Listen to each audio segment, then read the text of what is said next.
বিষয়টি অত্যন্ত দুঃখজনক। একজন সংসদ সদস্যের উপরে হামলা। আমি অত্যন্ত দুঃখের সঙ্গে আমি হাউসকে অবগত করছি, গত 24 তারিখ শুক্রবার আমি আমার নির্বাচনী এলাকা 161 নেত্রকোনা 5 আমি আমার সাংগঠনিক কাজে সামাজিক কাজে এলাকায় যাই।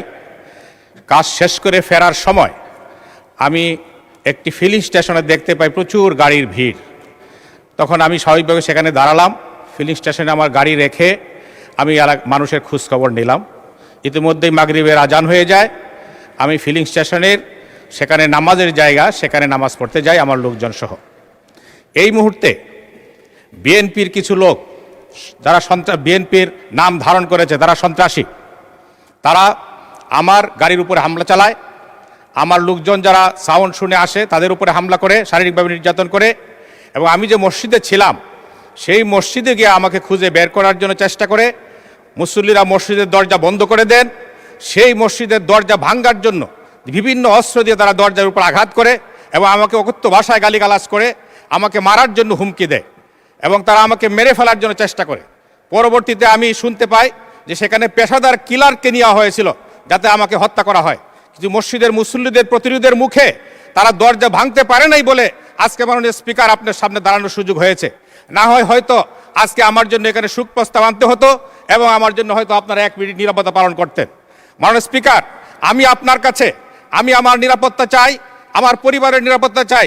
আমাদের মাননীয় প্রধানমন্ত্রী, স্বরাষ্ট্রমন্ত্রী মহোদয়ের কাছে আমি আমার এলাকার সংগঠনের কর্মীদের নিরাপত্তা চাই। মাননীয় স্পিকার, এইভাবে আমাকে জনগণ জিজ্ঞেস করেছে যে কি অপরাধে আপনার উপর হামলা করা হলো। আমি অপরাধটা বলতে পারি নাই। মাননীয় সদস্য, আপনার কথা শুনলাম, এখন আপনি আমার কথাটা অনুগ্রহ করে শুনেন।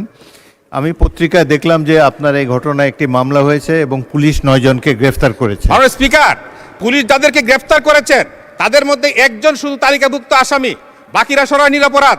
আজকে 9 জনের জামিনে চলে আসছে। আর যারা আসামি ছিলেন তারা সকলেই মিছিল করতেছেন। এই মুহূর্তে আমার কাছে ফোন এসেছে 3টার সময় যে তারা মিটিং করতেছে।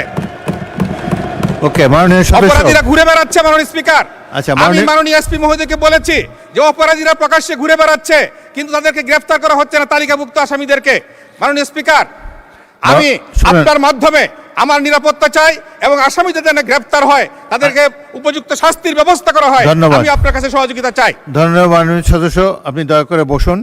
বিষয়টি অত্যন্ত দুঃখজনক। একজন সংসদ সদস্যের উপরে হামলা, এটি কখনোই। আচ্ছা, মাননীয় কে বলবেন? মাননীয় মন্ত্রী মির্জা ফখরুল ইসলাম আলমগীর। ধন্যবাদ মাননীয় স্পিকার। আমি আপনার মাধ্যমে মাননীয় সংসদ সদস্যকে এবং জানাতে চাই যে ব্যাপারটা যেটা ঘটেছে সেটা অত্যন্ত দুঃখজনক। আমরা সবাই এই ঘটনার তীব্র নিন্দা জানিয়েছি এবং এতে আমরা অত্যন্ত দুঃখিত বোধ করেছি। আমাদের সংসদ নেতা পাশেই বসে আছেন, তিনি আমাকে বলেছেন যে তিনি নিশ্চিত করবেন যেন এটা সুষ্ঠু একটি তদন্ত হয়, প্রকৃত অপরাধীদের খুঁজে বের করে তাদেরকে শাস্তি প্রদান করা হবে। ধন্যবাদ মাননীয় স্পিকার। এবং 2 জন অলরেডি গ্রেফতার হয়েছে। 9 জন গ্রেফতার হয়েছে এবং এটা আরও সুষ্ঠু তদন্ত করে অবশ্যই তাদেরকে ব্যবস্থা দেওয়া হবে তাদের বিরুদ্ধে। ধন্যবাদ। ধন্যবাদ মাননীয় মন্ত্রী। পুরো সংসদ এই বিষয়ে একমত। আপনার এই বিষয়ে যাতে কঠিন ব্যবস্থা নেওয়া হয়, যারা প্রকৃত অপরাধী তাদেরকে ধরার ব্যাপারে মাননীয় মন্ত্রী ইতিমধ্যে বলেছেন। আপনি ফলাফল দেখার জন্য অপেক্ষা করুন। ধন্যবাদ।